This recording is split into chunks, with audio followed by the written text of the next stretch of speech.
जनजाति अपातानी के मुखिया की बेटी थी। देखने में गोरी गोरी हंसती आंखों वाली तामांग के सुनहरे बालों को देखकर जनजाति के लोग उसे सूरज देवता की बेटी मानते थे। तामांग गायन नृत्य के साथ साथ हथकरघे पर वस्त्र बनाने में भी बहुत निपुण थी। इसलिए उसका पिता डोनीगर्थ अपनी इकलौती बेटी का डिंगल सिंह, आचू आब्यो या ट्यूबो लियोबा जैसे देव पुरुषों में से किसी एक के साथ विवाह करने का धन कमाना चाहते थे। उनकी जनजाति का यही रिवाज था कि लड़के वाले लड़की के पिता को लड़की ब्याहने के लिए धन देते थे। उस दिन अरुणाचल प्रदेश की जनजातियों में महिलाओं के लिए हथकरघा के वस्त्र बनाने की प्रतियोगिता हुई और उसके बाद पुरुषों के लिए तीर कमान की प्रतियोगिता हुई। हर वर्ष की तरह तामांग को प्रथम पुरस्कार मिला। इस वर्ष तो तामांग ने कमाल कर दिया था।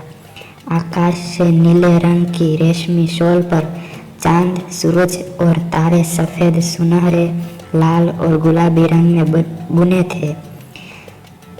चारों तरफ नक्षत्रों की झालर बुनकर शॉल को सजाया था। विश्वास ही नहीं हो रहा था कि यह बुनी हुई शॉल है। लगता था कि कुशल चित्रकार ने सुंदर तस्वीर बनाई हो।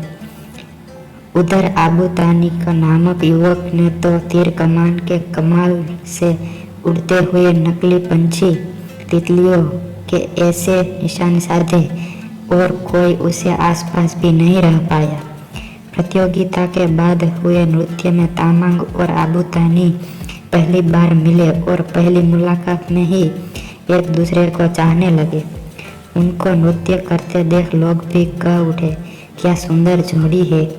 बाद में वो चुपके चुपके मिलते, क्योंकि दोनों को पता था कि तामांग के पिता किसी भी तरह दोनों के विवाह के लिए मंजूरी नहीं देंगे। इसलिए उन दोनों ने चुपके से विवाह कर लिया। एक दिन तामांग के पिता ने उसे बताया कि 3 देव पुरुष उससे विवाह करना चाहते हैं। तामांग ने बताया कि उसका विवाह तो हो चुका है। पिता ने कहा कि वह ऐसे विवाह को नहीं मानते और न ही वे 3 पुरुष मानेंगे। वह उनको नाराज नहीं कर सकता, इसलिए एक ही उपाय है। क्या पिताजी? तामांग ने पूछा। सबको एकत्रित करके शर्त रखेगा। जो शर्त पूरी करेगा वही तुम्हारा पति होगा। 3 देव पुरुष और आबू तानी को बुलाया गया। पहली शर्त है कि चारों को जमीन पर इस तरह से नृत्य करना या कूदना होगा कि जमीन से संगीत ध्वनि आए। शर्त सुनकर आबू तानी और तामांग परेशान हुए, पर आबू तानी की बहन ने कहा, चिंता मत करो। जहाँ आबू तानी को नृत्य करना था उसने वहाँ तालो यानी पीतल की तश्किया मिट्टी के नीचे दबा दी। नृत्य प्रारंभ हुआ। तीनों देव पुरुषों के नृत्य प्रारंभ हुए। तीनों देव पुरुषों के अनेक बार उछल कूद करने पर भी कोई आवाज नहीं आई।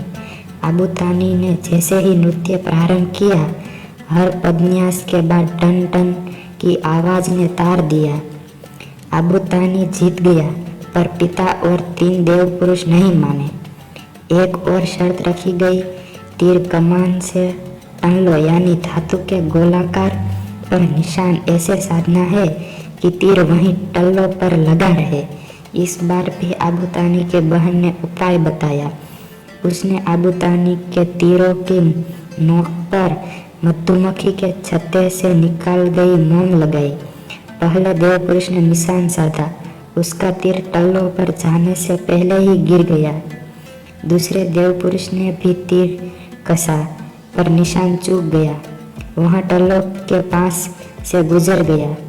तीसरे देव पुरुष ने तीर टल्लो पर सही मारा। टन की आवाज भी हुई, पर तीर नीचे गिर गया। आखिर में आबू तानी ने तीर मारा। वह सीधा टल्लो पर मध्य में लगा और वहीं लगा रहा। यह शर्त भी आबू तानी ने जीत ली। अब आखिरी शर्त होगी, अगर वह आबू तानी जीतता तो वही तुम्हारा पति। तामांग के पिता और तीनों देव पुरुष बोले, यह तो बेईमानी है। हर बार आबूतानी के जीतने पर और एक शर्त कहकर मुझे और आबूतानी को जुदा करने की कोशिश करते हो। तामांग क्रोधित होकर बोली। गांव के बाकी लोगों भी तामांग का साथ दिया। लोगों का गुस्सा देखकर तामांग का पिता और देवपुरुष बोले, अब वाकई में यह आखिरी शर्त होगी। जो कोयले के टुकड़े को तथा मिट्टी के कुल्ले को सबसे दूर फेंकेगा वही तामांग का पति होगा। तामांग ने इस बार अपनी बुद्धि से काम लिया। उसने आबूतानी के फुलड़े के अंदर शहद लगा दिया और अपनी पालतू मधुमक्खियों को कोयले के चूरे के लथपथ कर दिया। एक एक करके तीनों देव पुरुष ने कुल्ले को फेंका और बाद में कोयले के टुकड़े को। अब बारी आई आबूतानी की। उसने पूरे जोर से मिट्टी का कुल्ला दूर फेंका जो तीनों के कुल्ले से अधिक दूर गिरा। फिर उसने मधुमक्खियों को मुट्ठी में पकड़कर हवा में फेंका। शहद की खुशबू से फुलड़े तक पहुंची, जबकि देवपुरुष के कोयले का टुकड़े उनके कुल्लों तक भी नहीं गए। लोगों ने आबूतानी की जय जयकार करी। कल सुबह ही इसी जगह तामांग का विवाह में आबूतानी से रचवाऊंगा। सब लोग निमंत्रित है। तामांग के पिता ने ऐलान किया। सुबह दुल्हन के वेश में तामांग जब मैदान में पहुंची तब हैरान हो गई। आबूतानी के रूप में 4 जने खड़े थे। यह भी चाह थी, पहचानो कौन है पति और उसे माला पहनाओ। तामांग के पिता ने कहा। तामांग ने थोड़ी देर आंख मीची, फिर बोली, मैं सबके पहले हाथ मिलाऊंगी और फिर ही माला पहनाऊंगी। बहुत खूब, तीनों देवपुरुष खुश होकर बोले। पर तामांग ने देखा असली आबूतानी चुप खड़ा था। पहले देवपुरुष ने जब तामांग ने हाथ मिलाया तो उसने जोर से दबाया और आंख मारी। तामांग ने गुस्से से हाथ छुड़ाया। दूसरे देवपुरुष के पास पहुंचकर तामांग ने मिलाने के लिए हाथ बढ़ाया तो वह इतना पगला हो गया कि बाहें परसाने आगे बढ़ा। तामांग सीखकर निकल गई। तभी तीसरे देवपुरुष ने उतावल होकर हाथ आगे बढ़ाया और तामांग का हाथ पकड़कर जोर जोर से हिलाने लगा। बड़ी मुश्किल से तामांग ने अपना हाथ छुड़ाया। अब वह चौथे यानी असली आबूतानी के पास पहुंची।